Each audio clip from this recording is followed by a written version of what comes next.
Governor Haley, if you were elected president, would you pardon Donald Trump if he was convicted of a crime in federal court?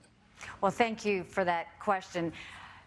You know, if you're talking about pardoning Trump, it's not a matter of innocence or guilt at that point, because that means he would have already been found guilty. I believe in the best interest of bringing the country together, I would pardon Donald Trump, because I think it's important for the country to move on. We've got to leave the negativity and the baggage behind. I don't want this country divided any further. I don't think it's in the best interest for America to have an 80-year-old president sitting in jail and having everybody upset about it. I think this would be the time that we would need to move forward and get this out of the way.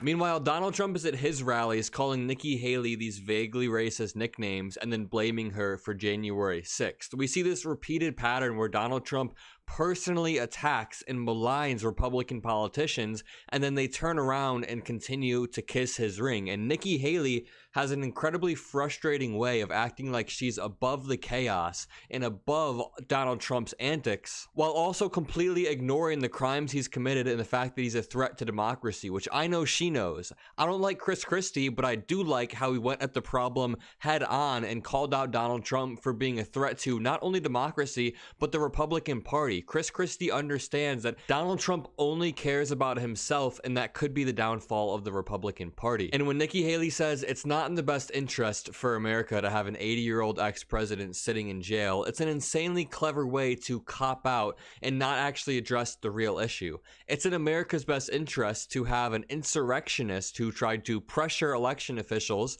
and stop our peaceful transfer of power to be in jail. Nikki Haley knows how to play to the MAGA fan base while not actually addressing the actions committed by Donald Trump. I also don't buy this idea that pardoning Donald Trump would somehow magically bring the country together, because it may appease to the small 30% minority that worships every move Donald Trump makes, but I think for the average American, it would really infuriate them to know that someone committed all of these crimes related to fraud and election tampering, and conspiracy to defraud the United States, and he just got away with it because he's rich and Nikki Haley wants to pardon him. I'm Adam Mossler with Occupy Democrats. Click like and subscribe for more breaking news content.